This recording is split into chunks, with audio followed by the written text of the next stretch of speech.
Hi friends, कैसे हैं आप सब। हम आप सबका एक बार फिर आपके अपने राघव इंस्टीट्यूट फॉर मैथमेटिक्स पर एक बार फिर स्वागत करते हैं। दोस्तों, आज से प्रतिदिन आपको इस बुक को पढ़ाया जाएगा। बीएससी थर्ड ईयर का ये बैच है और इस बुक का नाम जो अब हम स्टार्ट करने जा रहे हैं वो लीनियर प्रोग्रामिंग प्रॉब्लम है। बच्चों, बीएससी फाइनल ईयर का सेकंड पेपर है, ये बहुत ही इम्पोर्टेंट है। स्टार्टिंग से स्टार्ट कर रहे हैं बच्चों। हम चैप्टर नंबर 1 पढ़ाएंगे आपको। सबसे पहले प्रतिदिन आपको यूट्यूब पर लेक्चर मिल जाया करेगा, प्रतिदिन मिलेगा बच्चों, डेली। तो ज़रा देखें, बुक का नाम है लीनियर प्रोग्रामिंग प्रॉब्लम, चैप्टर 1 है और लेक्चर नंबर आज आपका 1 है। और बिल्कुल आज आपको बेसिस पढ़ाएंगे, बेसिक पढ़ाएंगे, बेसिक बिल्कुल स्टार्टिंग से पढ़ाएंगे। लीनियर प्रोग्रामिंग प्रॉब्लम क्या है, लीनियर प्रोग्रामिंग क्या है, कहाँ से आया, क्यों उत्पत्ति हुई, कब हुई, तो इस सब के बारे में बताने जा रहे हैं बच्चों। तो ज़रा देखें, सबसे पहले एक होता है ऑपरेशन रिसर्च।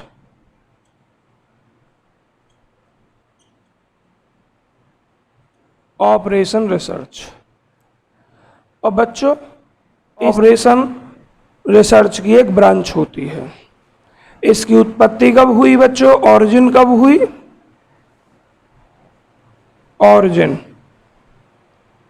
और ये लीनियर प्रोग्रामिंग क्या है, as branch of OP, operation research की ब्रांच है। ऑरिजिन हुई बच्चों ड्यूरिंग सेकेंड वर्ल्ड वार, द्वितीय विश्व युद्ध के दौरान इसकी उत्पत्ति हुई। समय था 1939 टू 1944, इस दौरान इसकी उत्पत्ति हुई। क्यों हुई बच्चों, देखिए मैं इसकी डेफिनेशन बाद में बताऊंगा। सबसे पहले देखिए ज़रूरत क्यों पड़ी, आवश्यकता क्यों पड़ी। 2 मिनट ज़रा मुझे ध्यान से सुनना, उसके बाद आपको बताएंगे इसकी आवश्यकता क्यों पड़ी। बच्चों, पुराने समय में हमारे पास जो साधन होते थे वो लिमिट में होते थे। हर चीज़ की लिमिटेशंस होती थी। जब हम कोई भी बड़ा काम करते थे, कोई बिजनेस करते थे या कोई भी हम काम करें, तो हमारा जो कार्य होता था वो एक सिस्टमेटिक तरीके से नहीं होता था। किसी भी काम को करने में समय बहुत वेस्ट होता था, टाइम वेस्ट होता था बच्चों। पैसा भी अधिक खर्च होता था और पैसा अधिक खर्च होता था तो हमें प्रॉफिट भी कम होता था। तो उसी दौरान सेकेंड वर्ल्ड वार स्टार्ट हुआ, द्वितीय विश्व युद्ध स्टार्ट हुआ। 1939 से 1944 के बीच ये चला था। तो उन सब के सामने युद्ध के दौरान एक समस्या उत्पन्न हुई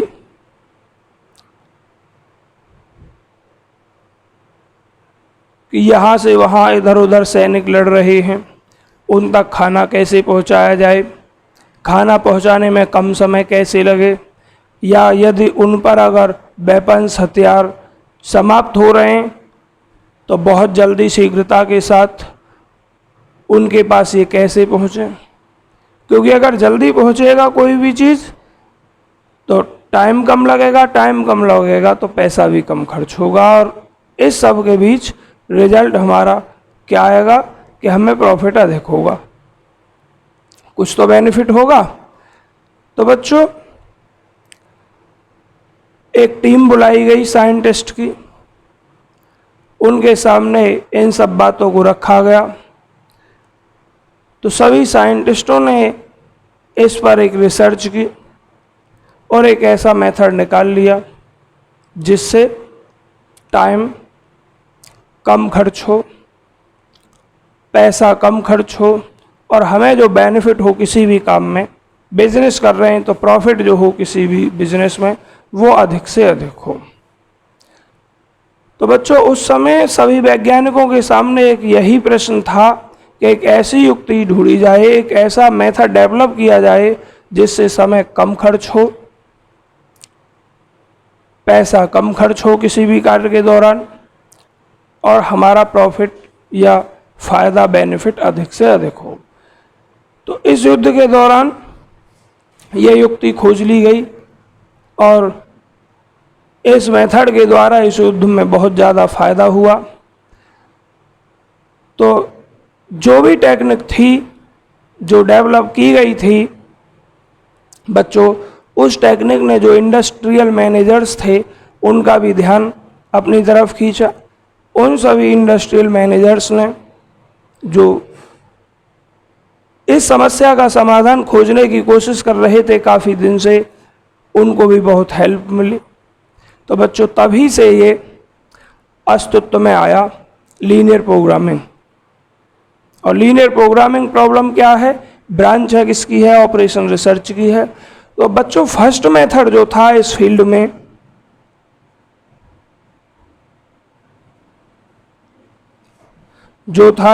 में वो था सिंप्लेक्स मेथड।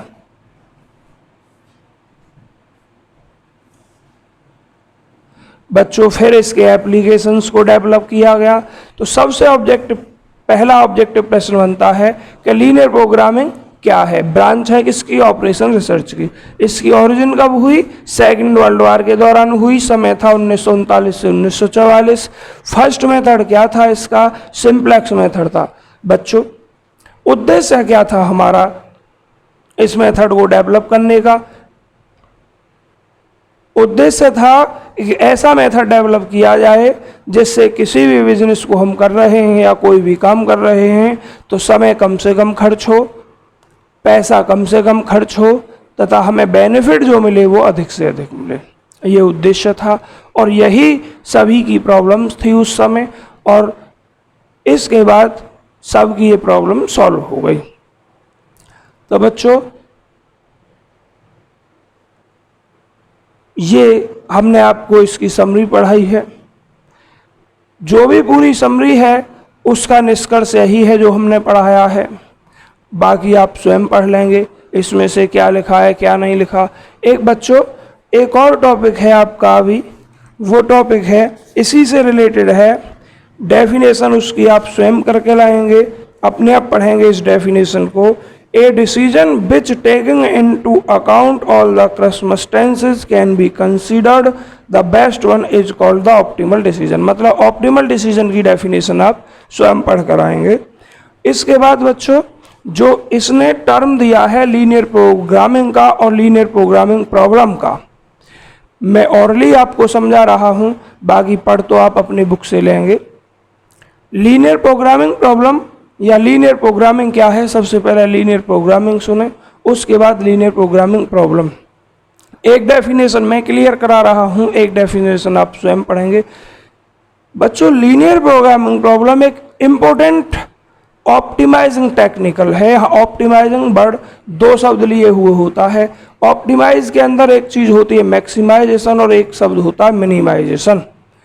अर्थात जो लीनियर प्रोग्रामिंग है एक इम्पोर्टेंट टेक्निक होती है ऑप्टिमाइजिंग टेक्निक बच्चों, जिसका यूज किया जाता है किसी भी बिजनेस में, डेली लाइफ रूटीन में।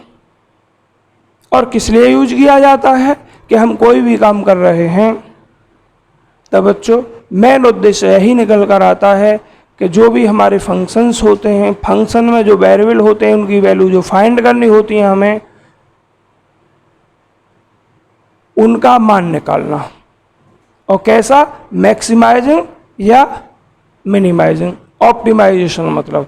तो सीधा अगर मैं एक शब्दों में कहूँ तो लीनियर प्रोग्रामिंग एक ऐसी टेक्निक है, सीधी लैंग्वेज में कहूँ तो लीनियर प्रोग्रामिंग एक ऐसी टेक्निक है जिसके द्वारा हम प्रत्येक दिन के जीवन में, दिनचर्या में या अपने बिजनेस में कोई भी काम कर रहे हैं तो इसका यूज करके हम अपना समय कम से कम खर्च करें, पैसा हम कम से कम खर्च करें और प्रॉफिट जो गेन करें वो अधिक से अधिक करें। तो बच्चों मेन शब्दों में यही आपकी लीनियर प्रोग्रामिंग होती है। लीनियर प्रोग्रामिंग प्रॉब्लम आप डेफिनेशन स्वयं पढ़ेंगे। और बच्चों इसमें अब एक बात आता है, ऑब्जेक्टिव फंक्शन क्या होता है। क्या होती है बच्चों? ऑब्जेक्टिव फंक्शन क्या होता है?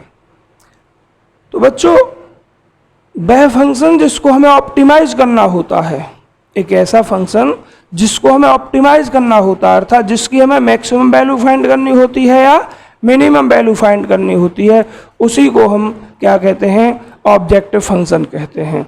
समझ में आ गया होगा ऑब्जेक्टिव फंक्शन क्या है? ऑब्जेक्टिव फंक्शन क्या है? जिस फंक्शन की वैल्यू हमें मैक्सिमाइज करनी है या मिनिमाइज करनी है, उसी फंक्शन को हम बच्चों ऑब्जेक्टिव फंक्शन बोलते हैं। क्या बोलते हैं उसको? हम ऑब्जेक्टिव फंक्शन बोलते हैं। इसके बाद आता है बच्चों कॉन्स्टेंट्स। सबसे पहले यहां लिख दूं मैं ऑब्जेक्टिव फंक्शन। ऑब्जेक्टिव फंक्शन क्या है बच्चों? The function which is optimized, जो ऑप्टिमाइज किया जाता है। ऑप्टिमाइज को ब्रैकेट में लिख दूं मैक्सिमाइज और या मिनिमाइज। मैक्सिमाइज किया जाता है या मिनिमाइज किया जाता है बाय अस, हमारे द्वारा। उस फंक्शन को हम क्या कहते हैं? ऑब्जेक्टिव फंक्शन कहते हैं। क्लियर हो गया होगा बच्चों। अब एक शब्द आता है कांस्टेंट। कौन सा शब्द आता है? कांस्टेंट। देखिए कांस्टेंट्स बच्चों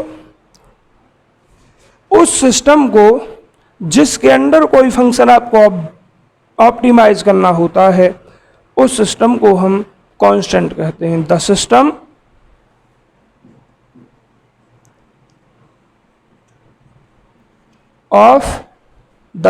ऑफ इन इक्वेशंस या ब्रैकेट में लिखो इन इक्वालिटीज, इनका system. The system of in equations या इनइक्वालिटीज, जिसके अंडर, जिसके तहत हमें ऑब्जेक्टिव फंक्शन को ऑप्टिमाइज करना होता है, उसी सिस्टम को हम क्या कहते हैं बच्चों? कांस्टेंट कहते हैं। डेफिनेशन तो आप अपनी बुक से लिख लोगे, आपको बस यहाँ समझना है। कांस्टेंट क्या हो गया? इन इक्वेशंस या इनइक्वालिटीज का वो सिस्टम जिसके तहत आपको इस ऑब्जेक्टिव फंक्शन को ऑप्टिमाइज करना है, उसको हम कांस्टेंट्स कहते हैं। तो बच्चों मैंने इस थ्योरी को एक बार समराइज कर रहा हूँ कि ऑपरेशन रिसर्च की ब्रांच होती है लीनियर प्रोग्रामिंग। इसकी origin during second world war हुई। समय था 1939 से 1944 के बीच। बच्चों इस फील्ड में सबसे पहला मेथड सिंप्लेक्स मेथड था, उसके बाद इसके एप्लीकेशंस का डेवलपमेंट हुआ। इसके बाद बच्चों मैंने आपको लीनियर प्रोग्रामिंग बताई, लीनियर प्रोग्रामिंग प्रॉब्लम बताई ओरली, परिभाषा तो अपनी बुक से याद कर लेंगे। एक डिसीजन मेकिंग बताया आपको, वो डेफिनेशन करनी है अपनी बुक से ही। उसके बाद आता है ऑब्जेक्टिव फंक्शन। ऑब्जेक्टिव फंक्शन बताया the function which is optimized. Optimize दो शब्द लिए हुए होता है, मैक्सिमाइज और मिनिमाइज बायस। वह फंक्शन जो ऑप्टिमाइज करना होता है हमें, उसको हम क्या कहते हैं? Objective function. बच्चों शॉर्ट में लिखा है ये मैंने आपका। फिर एक आता है कॉन्स्टेंट्स। कॉन्स्टेंट क्या होता है? इन इक्वेशंस या इनइक्वालिटीज का सिस्टम जिसके अंडर में हमें ऑब्जेक्टिव फंक्शन को ऑप्टिमाइज करना होता है, उसको हम कॉन्स्टेंट्स कहते हैं। अगर मैं इन सब परिभाषाओं को लिखूं तो बच्चों टाइम वेस्ट होगा आपका, इसलिए मैंने डेफिनेशंस नहीं लिखी, बस समझाया है। आप डेफिनेशंस अपनी बुक से देख लेंगे। तो ये कुछ चीज़ें हैं जो हमने आपको पढ़ाई हैं। इसके बाद आता है बच्चों बेसिक रिक्वायरमेंट्स क्या क्या हैं लीनियर प्रोग्रामिंग प्रॉब्लम के लिए। तो मैं इसको रफ कर रहा हूं।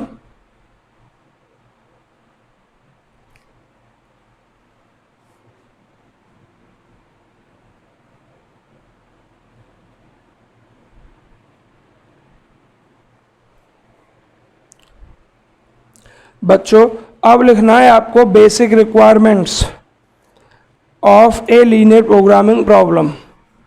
क्या लिखना है? Basic requirement of a linear programming problem. Linear programming problem में बेसिक रिक्वायरमेंट्स क्या क्या हैं? बच्चों सबसे पहला होता है well defined objective function. Well defined objective function. बच्चों इसका मतलब क्या है वेल डिफाइंड ऑब्जेक्टिव फंक्शन का? कि जो भी फंक्शन हो ऑब्जेक्टिव फंक्शन वो क्लियर हो सवाल के अंदर। ये दो चीज होती हैं, या तो ऑप्टिमाइज करना होता है वेल डिफाइंड ऑब्जेक्टिव फंक्शन को, लेकिन ये क्लियर होना चाहिए कि ऑप्टिमाइज किसमें करना है, हमें मैक्सिमाइजेशन के लिए करना है या मिनिमाइजेशन के लिए। तो इसका मतलब है कि ऑब्जेक्टिव फंक्शन वेल डिफाइंड हो अच्छी तरीके से, अर्थात हमें ये पता हो कि इसको हमें मैक्सिमाइज करना है या फिर मिनिमाइज करना है। ये मतलब बच्चों वेल डिफाइंड ऑब्जेक्टिव फंक्शन का। इसके बाद आता है बच्चों आपका क्वांटिटेटिव मेजरमेंट। क्या आता है? Quantitative measurement. Quantitative measurement of elements. बच्चों जो भी हमें उसमें एलिमेंट यूज हुए हैं उन सब एलिमेंटों का क्वांटिटेटिव मेजरमेंट मतलब परिमाणात्मक मेजरमेंट क्लियर होना चाहिए। जैसे मैं एक बात कहूँ, एक एग्जाम्पल दूँ, यहाँ थ्योरी नहीं लिखूँगा बच्चों, बस समझाऊँगा। एक एग्जाम्पल दूँ जैसे मैं आपको कि एक फैक्ट्री है, उसमें ये बताया है कि पेन बनते हैं और उसमें बुक बनती हैं, नोटबुक, दो चीज़ बनती हैं। तो हमारे एलिमेंट दो हैं यहाँ, एक पेन हुआ और एक नोटबुक हुआ। तो पेन और नोटबुक के बारे में क्लियर हमें ये पता होना चाहिए क्या अधिकतम पेन कितने बनते हैं या न्यूनतम पेन कितने बनते हैं, क्लियर होना चाहिए बच्चों। कहने का मतलब जो भी एलिमेंट आपको यूज हो उन सब के बारे में जो मेजरमेंट है, जो माप है आपको वो क्लियर होनी चाहिए कि वो कितनी हैं, किसकी सहायता से बन रही हैं, तो वो भी कितनी कितनी चीज़ें हैं। नंबर तीसरा है presence of constant and restrictions. बच्चों कांस्टेंट एंड रेस्ट्रिक्शंस की प्रेजेंस होनी चाहिए। नंबर 3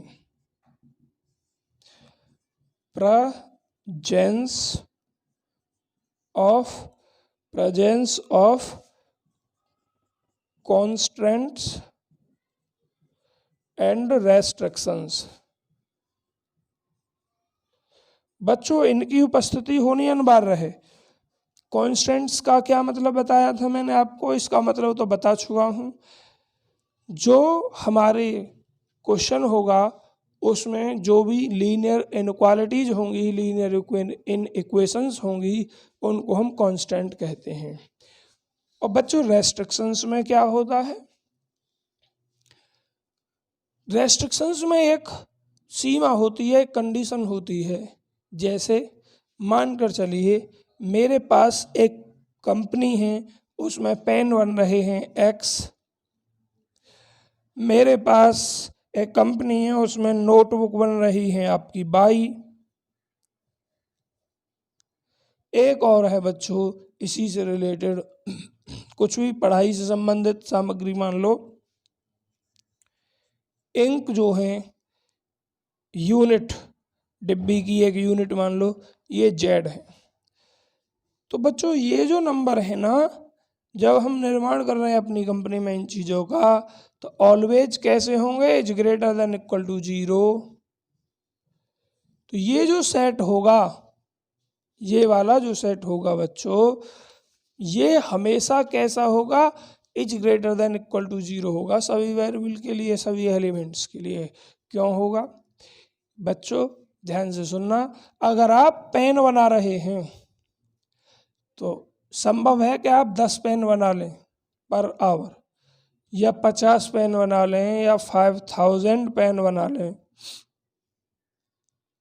ऐसा भी संभव है कि आपके पास पेन एक भी ना बने किसी परिस्थिति में, तो पेन की नंबर क्या हो जाएगी, नंबर ऑफ पेन्स 0 हो जाएगी। ऐसा कब पॉसिबल है कि आपके पास टाइम ना हो, पेन जिन जिन चीज़ों से मिलकर बन रहा है वो सब चीज़ अवेलेबल ना हो।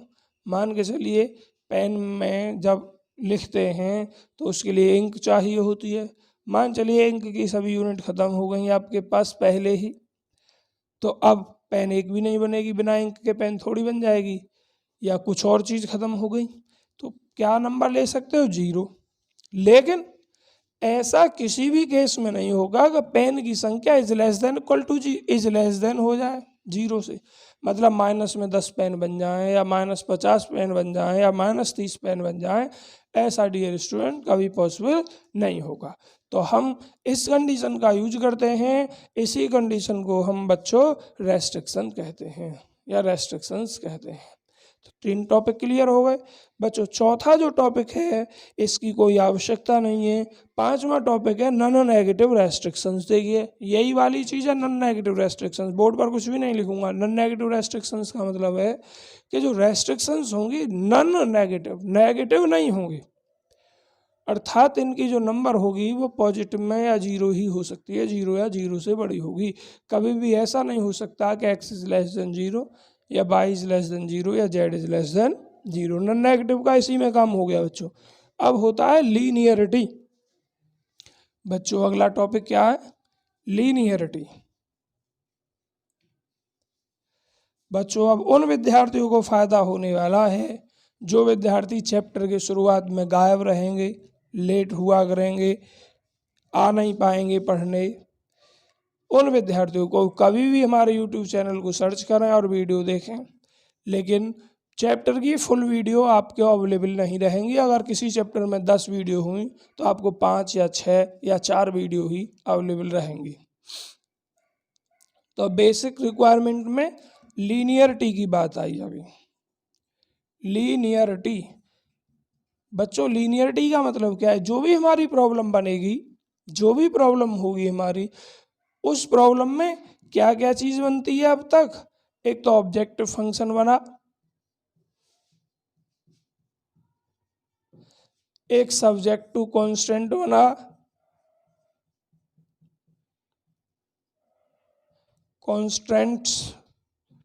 कॉन्स्टेंट्स बना,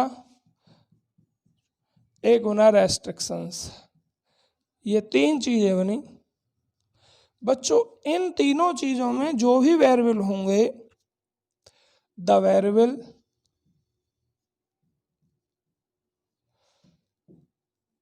which आर प्रेजेंट, जो भी वेरिएबल प्रेजेंट होंगे कैसे होंगे बच्चों, सब एक घात के होंगे। All the variables which are present in first degree. First degree मतलब एक घात के, और एक घात वाले व्यंजन को हम क्या कहते हैं, लीनियर कहते हैं, इसलिए यहाँ कहा गया लीनियरिटी। तो ऑब्जेक्टिव फंक्शन भी लीनियर होगा, सब्जेक्ट टू कॉन्स्टेंट्स भी लीनियर होंगी, रेस्ट्रिक्शंस भी। लाइक एज देखो 4x + 5y मैंने z मान लिया, लिख दिया z मैक्सिमम, या अभी कुछ नहीं, z ऑप्टिमाइज लिख दिया मैंने। सब्जेक्ट टू कांस्टेंट st मैंने लिख दी 2x + 5y is greater than equal to 0, 3x + y is less than equal to 0। Greater than भी हो सकता है यहाँ बच्चों। और रेस्ट्रिक्शंस में मैंने आपके लिख दिया रेस्ट्रिक्शंस में कि x is greater than equal to 0 और y भी इज ग्रेटर देन 0। तो जो भी चीज़ आपको दिखाई दे रही है इसमें जो भी वेरिएबल हैं सब एक घात के हैं, तो ये मतलब है इसका लीनियरिटी का। बच्चों जितना भी थ्योरी में आज आपको पढ़ा रहा हूँ उस थ्योरी से आपको ऑब्जेक्टिव में ज़रूर 1-2 प्रश्न मिलेगा, 100% मिलेगा। इसके बाद बच्चों एडिटिविटी। एडिटिविटी आप जानते हैं, इसको मैं नहीं समझाऊंगा। जोड़ना घटाना है कुछ टर्म में, तो जोड़ते कैसे हैं। इसके बाद मल्टीप्लाइसिटी, इसको भी नहीं समझाऊंगा कि जैसे हमारे पास x है, इसमें हम 5 से मल्टीप्लाई कर रहे हैं तो कैसे आएगा, 5x में 2 से मल्टीप्लाई कर रहे हैं तो कैसे आएगा। तो इस टॉपिक को भी मैं इसमें नहीं समझाने जा रहा हूँ। डिविजिबिलिटी भी नहीं समझाने जा रहा हूँ। फाइनाइट नंबर ऑफ कॉन्स्टेंट्स भी नहीं समझाने जा रहा हूँ। इसमें ये जैसे ये कॉन्स्टेंट है तो अगर इसकी संख्या को गिन सकते हैं तो फाइनाइट नंबर होगी और नहीं गिन सकते तो इनफाइनाइट होगी। और बच्चों अगर लीनियर प्रोग्रामिंग प्रॉब्लम के अंदर सवाल होगा तो कांस्टेंट की जो नंबर होगी वो केवल और केवल फाइनाइट होगी। तो आप ध्यान रखेंगे, in any linear programming problem the number of constants, constant में जो भी इक्वेशन होंगी उन सब की संख्या क्या होगी, फाइनाइट होगी, नॉट इनफाइनाइट। इनफाइनाइट नहीं होगी। बच्चों पूरा वीडियो को देखें, समझें, तभी समझ में आएगा। बीच में काट देंगे तो आपको ये लगेगा पता नहीं सर क्या पढ़ा रहे हैं। कंटेंट को समझें, आप देखें टॉपिक क्या है। पूरा टॉपिक थ्योरेटिकल है, फिर भी आपको बहुत अच्छे तरीके से समझाने की कोशिश की गई है। बाकी आपके हाथ में है कि आप हमें किस तरीके से कमेंट्स में लिखते हैं कि सर समझ में आया या नहीं आया। दोस्तों वीडियो को पूरा देखें, समझ में आया हो तो लाइक करें, शेयर करें और हमारे चैनल को अधिक से अधिक सब्सक्राइब करें और अपने दोस्तों पर भी करवाएं, क्योंकि सबके लिए हमारा चैनल हेल्पफुल होगा। क्लास इस ईयर 11th के लिए, 12th के लिए और BSc के लिए बच्चों सभी चैप्टर्स की क्लासेस आपको पढ़ाई जाएंगी। कम से कम कोई भी चैप्टर है तो आधा चैप्टर तो वो यूट्यूब पर अवेलेबल रहेगा, या कोई टिपिकल टॉपिक है तो वो भी रहेगा। इसके बाद बच्चों मैथमेटिकल डिस्क्रिप्शन। अभी हमने आपको इस प्रोग्राम लीनियर प्रोग्रामिंग का समझाया थ्योरेटिकल डिस्क्रिप्शन। अब हम आपको एक मैथमेटिकल डिस्क्रिप्शन लेते हैं जो उन्होंने खाका तैयार किया, साइंटिस्टों ने, मैथमेटिशियंस ने, वो किस रूप का किया। बच्चों हमें जो भी वैल्यू फाइंड करनी है उनको हम x1 x2 x3 and dot dot xn से नोट करते हैं, जहाँ x1 x2 x3 xn कुछ भी हो सकता है। माना कोई कंपनी है, वो पांच चीज़ बना रही है, तो एक को x1 मान लो, एक को x2 मान लो, एक x3, एक को x4, एक को x5 मान लो। तो हम जनरल में समझा रहे हैं। देखो जनरल क्या लिखा हुआ नाम, mathematical description of general linear programming problem. तो mathematical description of a general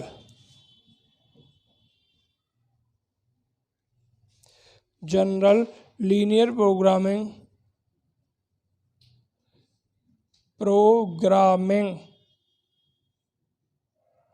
problem. बच्चों कल से आपके सवालों पर हम आ जाएंगे। देखना, let be have to find, माना हमें प्राप्त करनी है the values of x1 x2 x3 and dot dot xn। हमें इनके मान ज्ञात करने हैं। तो बच्चों हम इसमें सबसे पहले क्या लिखते हैं, मैथमेटिकल फॉर्मूलेशन में ऑब्जेक्टिव फंक्शन। क्या लिखते हैं बच्चों हम, ऑब्जेक्टिव फंक्शन, और इसको z से नोट करते हैं। और यहाँ बच्चों मैक्सिमाइज लिखा हो सकता है या फिर मिनिमाइज हो सकता है। और जनरल में बात करूँ तो यहाँ ऑप्टिमाइज लिखा हो सकता है, ऑप्टिमाइज। लेकिन कभी भी ऑप्टिमाइज नहीं लिखा मिलेगा आपको, या तो मैक्सिमाइज लिखा मिलेगा या मिनिमाइज। क्यों? क्योंकि मैंने थ्योरी आपको पढ़ाई थी, ये वेल डिफाइन होना चाहिए कि मैक्सिमाइज है या मिनिमाइज है। तो ऑप्टिमाइज इसलिए लिख दिया मैंने कि ये कुछ भी हो सकता है ऑप्टिमाइज में से। और हमने वेरिएबल कितने माने एक्सन के, ये वैल्यू हम फाइंड करनी है। तो लिख सकते हैं हम C11 x1 C12, या इन्हें डायरेक्ट C1 C2 C3 भी लिख सकते हो। C1 और ये C1 x1 C2 x2 C3 x3 n dot dot dot Cn xn। बच्चों ऑब्जेक्टिव फंक्शन इस तरीके से होगा। अब subject to constants, subject to constants बच्चों A11 x1 A12 x2 A12 A13 x3 n dot dot plus A1 n xn। बच्चों यहाँ देखो इज लेस देन हो सकता है, is less than is equal to हो सकता है, खाली इज इक्वल टू का साइन हो सकता है, या is greater than and equal to हो सकता है। इन तीनों में से कोई भी साइन हो सकता है। और यहाँ लिख दिया मैंने B1। अगली लाइन में बच्चों दूसरी रो स्टार्ट हो जाएगी, मतलब ये पहला कांस्टेंट पहली इनइक्वालिटी, ये दूसरी इनइक्वालिटी। तो A21 x1 A22 x2 A23 x3 n dot dot A2n xn।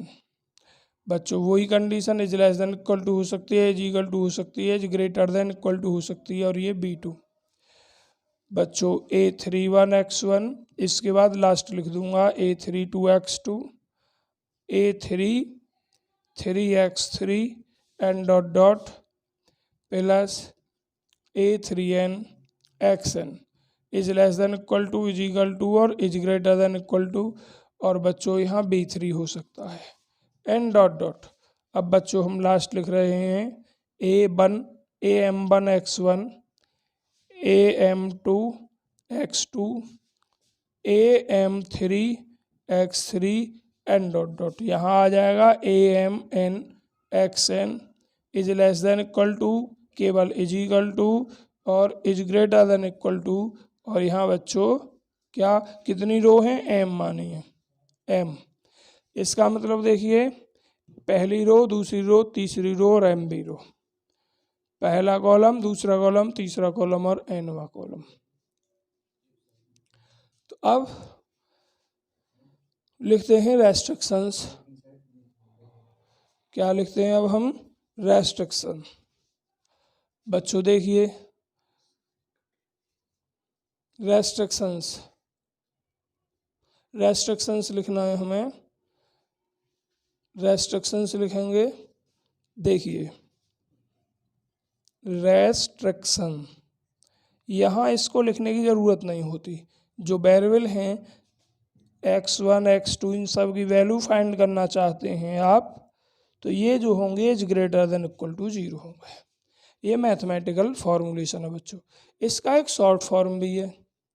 इसका क्या है, इसका एक शॉर्ट फॉर्म भी है। शॉर्ट फॉर्म क्या है बच्चों इसका, देखिए बहुत छोटे से उसमें आपको मैं शॉर्ट फॉर्म को समझाई दे रहा हूँ, बस इतने बीच में इसकी शॉर्ट फॉर्म को समझाई दे रहा हूँ। बच्चों ये जो ऑब्जेक्टिव फंक्शन है इसको हम इतना लिख सकते हैं शॉर्ट फॉर्म में, जेड मैक्सिमम या minimum is equal to CX, इतना लिख सकते हैं। और सब्जेक्ट टू कंडीशन को हम, सब्जेक्ट टू कॉन्स्टेंट्स को हम लिख सकते हैं बच्चों AX is greater than is equal to या इज लेस देन, और B से लिख दो, BI से लिख दो। और बच्चों ये तीसरी condition for all XI is greater than equal to 0। इतना ये शॉर्ट फॉर्म है आपकी, इस पूरे को इतना लिख सकते हैं। अब जहाँ C क्या है बच्चों, C को हम प्राइस वेक्टर कहते हैं।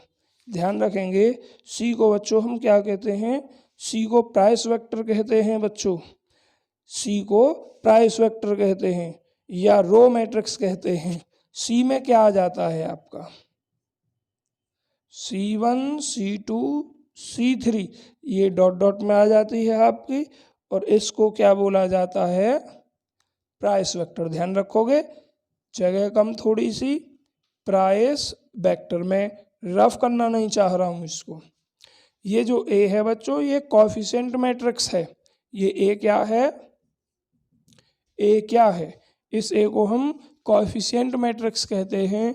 इधर आपको दिखाई नहीं दे रहा है तो देखना, मैं थोड़ा ऊपर से रफ कर दे रहा हूँ। अब सी बता दिया प्राइस वेक्टर, ए कोएफिशिएंट मैट्रिक्स लिखना है बच्चों। अब आपको ए इज इक्वल टू, इसको शॉर्ट में लिखेंगे ए आई जे, एम पंक्ति थी मतलब रो थी, एन कॉलम थे, एम बाई एन का। तो वैसे क्या लिखा जाएगा, इसको जो कोएफिशिएंट मैट्रिक्स हैं ये कोएफिशिएंट लिखने, A11 A12 A13 N dot dot A1n।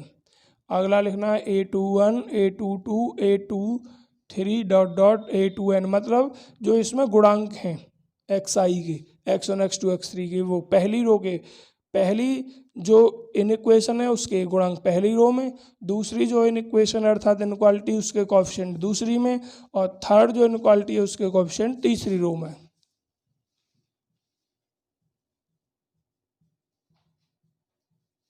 N dot dot अब एम बी के, AM1 AM2 AM3 और AMN।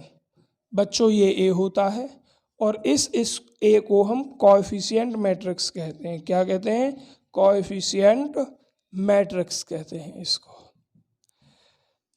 तो बच्चों इस ए को हम क्या कहते हैं, कोएफिशिएंट मैट्रिक्स कहते हैं। सी को प्राइस वेक्टर या रो वेक्टर, ए को कोएफिशिएंट मैट्रिक्स कहते हैं। और बच्चों बी रह गया, इस बी को हम रिक्वायरमेंट वेक्टर या कॉलम वेक्टर कहते हैं। क्या कहते हैं, बी को हम रिक्वायरमेंट वेक्टर या कॉलम वेक्टर कहते हैं।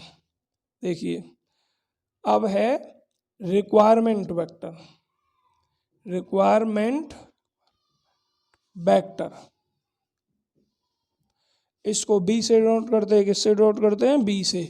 और इस बी के अंदर क्या क्या है, जो ये होती है ना, इन्हें लिखते हैं B1 B2 B3 और लास्ट में कितना M, BM, रिक्वायरमेंट वेक्टर और या कॉलम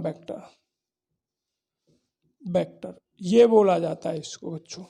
तो ये प्रश्न पूछा जा सकता है आपसे। और बच्चों इसको दूसरे तरीके से और हम लिख सकते हैं। किस तरीके से लिख सकते हैं, अगर ट्रांसपोज के रूप में लिखना चाहें तो ऐसे, बी का transpose B1 B2 B3 n dot dot BM। अगर यहाँ टी ना लिखूँ तो बी कैसे प्राप्त हो, ये वाला, यहाँ टी लिखकर ऐसे भी लिख सकते हैं। और बच्चों अब एक रह गया आपका, इसको अपने आप देख ला, is a column matrix call requirement vector. X को क्या लिखेंगे, कैपिटल एक्स, जो इसमें x1 x2 x3 है, इसको लिख देना कॉलम वेक्टर में capital X equal to x1 x2 x3 n dot dot xn। बच्चों इसका ऑर्डर क्या होगा, इसका ऑर्डर बताइए इसका, इसमें कितनी पंक्ति हैं, m, कॉलम कितना है 1, तो m/1 ऑर्डर होगा इसका। इसका ऑर्डर बच्चों m रो है, n थी। आज हमारी बेसिक क्लास लेक्चर नंबर 1 था। इसमें सिर्फ आपको थ्योरी पढ़ाई गई है, लीनियर प्रोग्रामिंग क्या है, प्रॉब्लम क्या है, लीनियर प्रोग्रामिंग प्रॉब्लम कैसे इसकी उत्पत्ति हुई, कब हुई, इसका मैथमेटिकल हमने आपको बताया है। और नेक्स्ट लेक्चर में डियर स्टूडेंट्स आप एक्सरसाइज प्राप्त करेंगे, एक्सरसाइज पढ़ेंगे स्टार्टिंग से। तो बच्चों यदि आपको हमारे द्वारा पढ़ाया हुआ ये टॉपिक समझ में आया हो, आप हमारे मेथड से संतुष्ट हों, तो हमारी वीडियो को लाइक करें, चैनल को सब्सक्राइब करें और कमेंट्स करें। बच्चों यदि कोई भी आपको प्रॉब्लम लगी हो, आप कहेंगे संतुष्ट हों, तो किस बात से असंतुष्ट हैं वो कमेंट में ज़रूर लिखें, जिससे हम आपको आगे उस कमी को सुधारने की कोशिश करेंगे। और डियर स्टूडेंट्स ये हमारी अभी स्टार्टिंग है, इसलिए कुछ कमियां हो सकती हैं, बिल्कुल ज़रूर, तो धीरे धीरे ये सभी कमी सुधार ली जाएंगी। उम्मीद करते हैं कि आप सब विद्यार्थियों का प्यार हमें इसी तरीके से मिलता रहेगा जैसे अब तक मिलता रहा है। जैसे आप सब ने हमें ऑफलाइन में प्यार दिया है, इसी तरीके से सब हमें ऑनलाइन में भी देंगे। जय हिंद दोस्तों।